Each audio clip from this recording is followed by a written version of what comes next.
já vou chegar lá e vocês vão ver que os carros soviéticos não eram bem um exemplo de durabilidade. Né? Então, por exemplo, o Yuri Gagarin, né? O cosmonauta russo, soviético Yuri Gagarin. O Yuri Gagarin ele teve veículos praticamente que os que ele quisesse ter, ele poderia ter. Tanto que ele teve vários veículos diferentes porque ele tinha moral com o partido, né? Com os donos de tudo lá. E aí ele poderia ter o veículo que ele queria. Mas se você não tivesse nenhuma dessas condições, você ficaria ali realmente nessa fila. Pobre é uma coisa triste. Aí as pessoas pensam assim, mas poxa, numa indústria aí de 1000 funcionários, essa fila então, se eram 5 carros por ano, deveria ser maior. Pois é, cara, mas é que era uma coisa tão inatingível para um soviético imaginar ter um carro logo depois da Segunda Guerra, que eles não era raro a pessoa não pensar que um dia teria um, entendeu? As pessoas que se candidatavam, elas eram poucas, porque elas nem imaginavam, era muito longe da realidade delas, porque daqui a pouco vocês vão descobrir, ainda tinha a questão do preço e a questão de cuidar desse carro. Tudo era muito difícil quando envolvia veículos ali, né? Então, basicamente, ia para essa fila e lá ia ficar esperando até que um dia você estaria na sua casa e receberia uma carta do governo dizendo, olha, amanhã você vai poder comparecer entre as 8 horas da manhã e o meio-dia na concessionária tal para buscar o seu veículo. Nem sempre era o veículo que você tinha escolhido e a cor é lógico que seria aquela que tivesse na vez. Você não ia escolher a cor, né? Então você tinha que ter todo esse dinheiro guardado, ou seja, você tinha que se planejar para daqui 7, 10 anos vai sair o carro e tem que estar com o dinheiro na mão. Só que nesse tempo de 7 a 10 anos, às vezes o preço modificava também. Então tudo era mais difícil, né? Então aí o cara tinha que ir lá no outro dia, entre 8 e meio-dia, havia uma concessionária de carros, tá? E quando chegasse lá, então, ele ia mostrar que chegou a vez dele pegar o carro, né? O carro que tivesse na cor, a cor que viesse, cara, era que você tinha que pegar, entendeu? Antes você pegava todo aquele bolo de dinheiro, ia para outra fila, pagava o carro e aí então você tinha o seu veículo. Não era incomum os veículos soviéticos virem faltando algumas coisas. Porque como o esforço deles era na indústria militar, para fazer carros não era a prioridade deles de mandar. Então às vezes acontecia do veículo não vir completo e depois você levar até a fábrica. Por exemplo, olha, veio sem a maçaneta do vidro do lado do passageiro. Então agora você traz daqui um mês que daí eles vão colocar a maçaneta ali e tal. Tudo isso, pessoal, era estatal. Então você já imaginou como talvez não era um serviço da melhor qualidade, porque quando você não tem concorrência, você atende o cliente do jeito que você quiser. É verdade. E muitas reclamações vinham disso, não só do atendimento ruim, mas da parte mecânica que os caras não ligavam muito, entendeu? Porque era só uma concessionária, era só eles que arrumavam. Então não importava para eles te atender bem ou resolver teu problema. Mas tudo bem, então você conseguiu, pegou o dinheiro, você foi lá, você comprou esse veículo e agora você vai para casa com o seu veículo. Negativo, cara. Você está num país em que quase não tem carro, quase não tem peça, tudo é escasso. Se você deixar seu carro na frente da sua casa, cara, você vai acordar e vai estar depenado, porque vai ter gente que vai ter esses veículos há anos e está precisando de peça e não tem. Então o que você faria agora? Você iria procurar uma garagem. Cara, você ia ter que procurar uma garagem. Essa garagem ela não era normalmente do lado da sua casa. Ela ficava muito longe. Por isso que os carros soviéticos, às vezes o carro tinha 10, 20 anos de uso e tinha 30, 40 mil quilômetros rodados. Porque você só usava em ocasiões especiais. Porque o dia que você queria andar com o seu carro, você teria que tomar um ônibus, ir até a garagem, buscar o carro na garagem, aí buscar sua família, fazer o passeio que você tinha que fazer, depois deixar sua família em casa, devolve o carro na garagem e volta de ônibus para casa.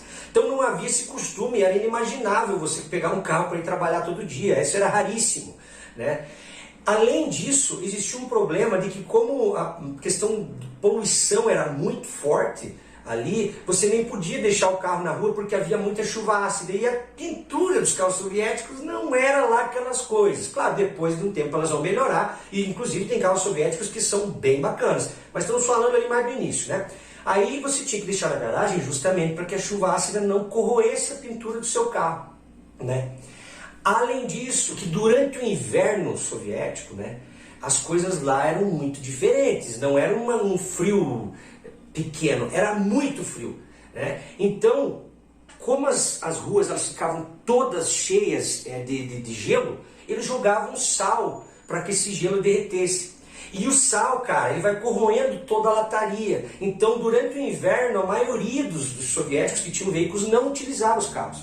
Tá? Eles utilizavam só mais no verão, né? Porque no inverno, inclusive, eu vou fazer um vídeo sobre isso, eles tinham que fazer até modificações no próprio carro, tá? Modificações até de motor, óleos, eles tinham que trocar por específicos, porque era muito frio realmente, sabe? E ainda durante o inverno, uma questão interessante, né, sobre a questão de escassez de peças e tudo. Pneu, você não podia comprar pneu quando você queria, porque não tinha. Você tinha direito de comprar pneus a cada 3 anos. Então, como que eles lidavam com essa questão dos pneus? Normalmente, você poderia, claro, recorrer ao mercado negro de peças, que lá existia também, né? Embora não era muito simples, porque a gente precisa lembrar que na União Soviética você tinha pena até de execução, então, né, não era tão simples assim de você conseguir essas peças, mas você podia recorrer, comprava pneus em meia vida, vamos dizer, para que você usasse durante o verão, e aí você deixava os pneus novos para usar quando? No inverno, e quando você fosse fazer a vistoria do veículo por causa do documento, porque se o pneu tivesse careca não passava na vistoria, mas se você quisesse comprar pneu também não tinha para vender, então era um dilema. Tudo errado. Não era só comprar que era difícil guardar porque podiam depenar seu carro, ou um vizinho invejoso podia ir lá e riscar ou depredar ele, isso acontecia bastante, né? Imagina, ninguém tem aquilo, alguém que tem se torna um alvo, né? Então, cuidar do carro também era difícil, as peças eram dificílimas, e para você levar esse carro para arrumar, você precisava levar até a concessionária, que só tinha uma, você agendava com muita antecedência, e quando você chegava lá, isso eu vi num relato, tá, de um senhor num fórum, ele comentou que o seguinte, chegava lá, tinha um quadro escrito que tinha as seguintes peças, tal e tal, um cilindro mestre de freio, papapá, e daí você fazia manutenção daquilo ali, entendeu? Ah, mas eu estou precisando, pô, tô problema na caixa de câmbio. Não tem caixa de câmbio. Isso fez com que os soviéticos se tornassem verdadeiros engenheiros, né? Porque eles começaram a aprender a mexer nos carros por conta própria, porque eles não tinham alternativas. E isso criou, inclusive, um costume que parece que os soviéticos têm até hoje, que é de armazenar muita coisa, sempre ter um galpão, um ranchinho atrás de casa, em que se armazena muita peça, porque nessa época, tudo que eles achassem em um carro eles guardavam porque talvez precisasse.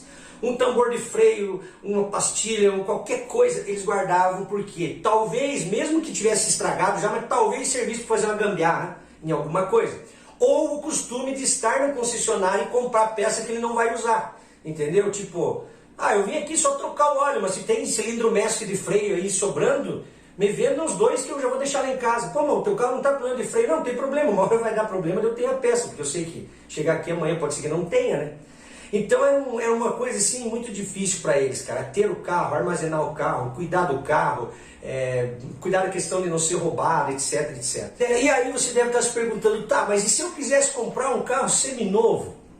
Meu amigo, é o único lugar que eu conheço na história do mundo em que um carro usado custava muito mais do que um zero, por um motivo óbvio. Quem estivesse na fila tinha que ficar 7 ou 10 anos esperando.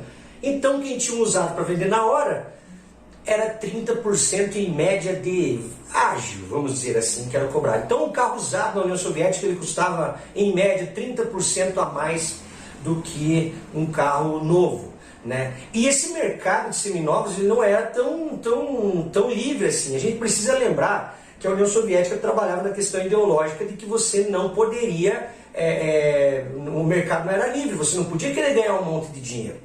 Né? Então, se você, porventura, fosse vender um carro usado e você estivesse cobrando muito, você poderia ser, inclusive, preso pelo que eles chamam de especulação. Né? Você está querendo subir o preço demais só porque o produto é escasso. E como lá a ideologia era o comunismo e o socialismo, você não podia fazer isso. Simples assim. Inclusive, muita gente afirma que a União Soviética travava muito essa questão dos veículos justamente para as pessoas não terem tanta liberdade. Foram eles travariam deliberadamente. Eu acho que pode ser até um certo ponto, mas também tinha questão de falta de recursos, né? Não é tão simples. Existia uma indústria militar muito forte, então a maioria dos recursos iam para lá. Né? Outra maneira que você tinha de vender um carro usado era passando por lojas de usados que eram específicas, claro, controladas pelo governo. Então você ia até uma loja e a loja normalmente ficava com uma comissão em torno de 7%. Há um relato muito interessante que eu li ali num dos fóruns de um cara que o sogro dele era piloto comercial, né? Piloto de avião de linha.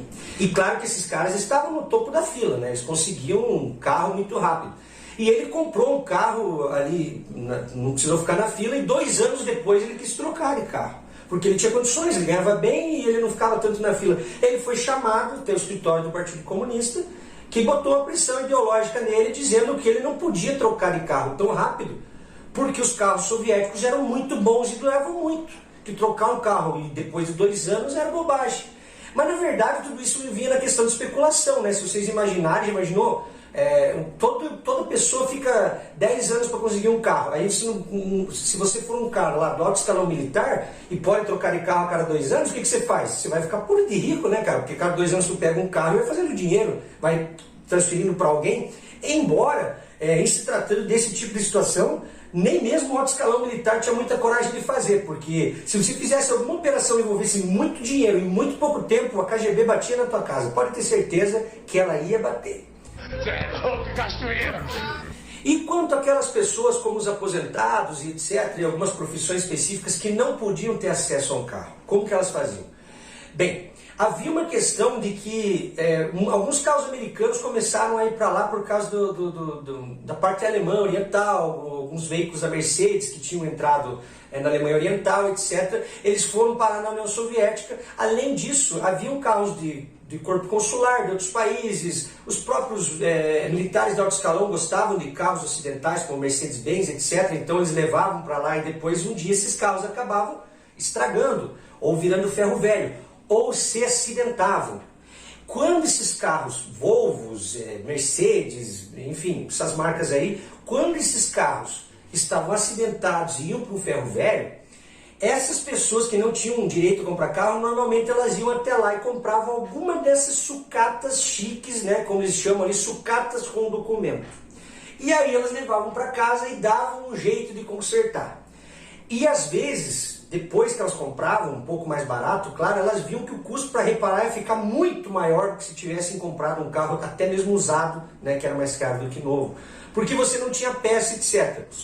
Então, enfim, pessoal, a dificuldade ali para você ter um carro era muito grande, mas essa indústria ao longo do tempo, claro que ela vai mudando e com o tempo vão vindo mais marcas, mais modelos, alguns que ficaram até icônicos, alguns modelos que vieram depois para o transporte presidencial ali, dos líderes e tal, que eram carros muito bacanas, também eu vou falar aqui no canal, e a coisa foi ficando um pouco melhor, mas ainda assim não virou aquela beleza, né? Bom, então é isso. Eu queria contar para vocês basicamente como que era difícil conseguir um carro naquela época, como que as pessoas tinham muita dificuldade, para que depois então eu possa desenrolar nossa playlist falando dos modelos especificamente.